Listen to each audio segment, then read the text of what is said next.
السلام علیکم پیارے بچوں، آج کہانی ہے وعدہ خلافی کے بارے میں۔ کہانی شروع کرنے سے پہلے آپ چینل کو سبسکرائب کر لیں اور بیل کا بٹن کلک کر دیں۔ یہ ان دنوں کی بات ہے جب جاپان میں سخت سردی پڑ رہی تھی، برف اتنی گر رہی تھی کہ پوری فضا دھندلا رہی تھی۔ ایسے ماحول میں ایک لڑکا جس کا نام ٹوکو تھا لکڑیاں لے کے جا رہا تھا۔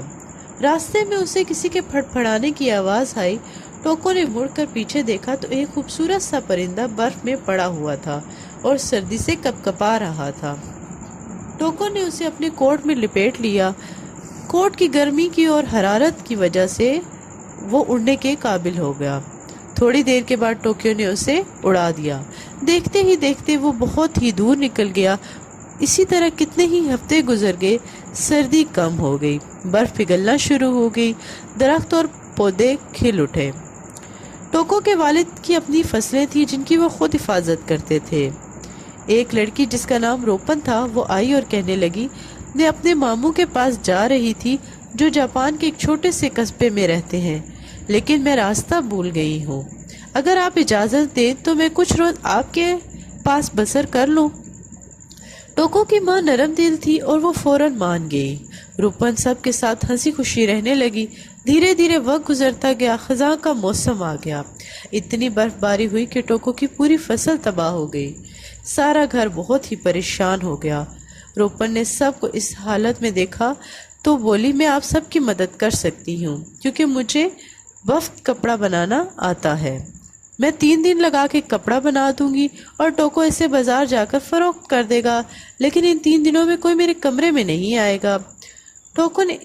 ٹوکو کی ماں کی طرف دیکھ کے بولی، روز ایک پیالہ مجھے دروازے کے باہر دے دینا۔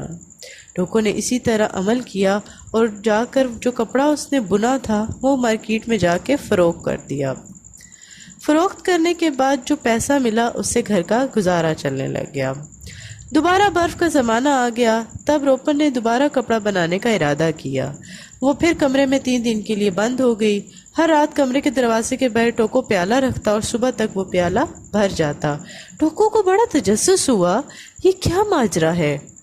ٹوکو جو ہی کمرے میں داخل ہوا تو اس نے روپن کو مخاطب کیا تو اس نے دیکھا کہ روپن کی جگہ تو ایک چڑیا بیٹھی ہوئی ہے۔ ٹوکو، حیران مت ہو، میں وہی چڑیا ہوں جس کی تم نے مدد کی تھی۔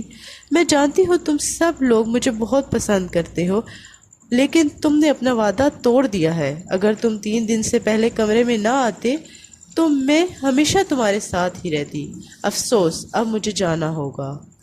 او پیاری چڑیا، مجھے معاف کر دو اور اپنی اسی شکل میں ہمارے ساتھ رہو۔ لیکن چڑیا نے معاف کرنے سے صاف انکار کر دیا اور یہ کہہ کر اللہ حافظ کہہ دیا۔ آہستہ آہستہ وہ بادلوں میں گم ہو گئی۔ ٹوکو کو وعدہ خلافی کی کڑی سزا مل چکی تھی۔ اس سے ایک اچھا دوست جدا ہو گیا۔ بہرحال چڑیا نے دوبارہ جو کپڑا تیار کیا تھا اسے بیچ کر انہیں اتنے پیسے مل گئے تھے کہ ان کی ساری عمر آرام سے گزر جائے۔ ٹوکو اب سردی میں جنگل سے لکڑیاں لانے کی ضرورت بھی نہیں رہی، لیکن وہ چڑیا کو زندگی بھر نہیں بھول سکے گا۔ جی تو بچوں، کیسی لگی آپ کو کہانی؟ کمنٹ میں ضرور بتائیے گا۔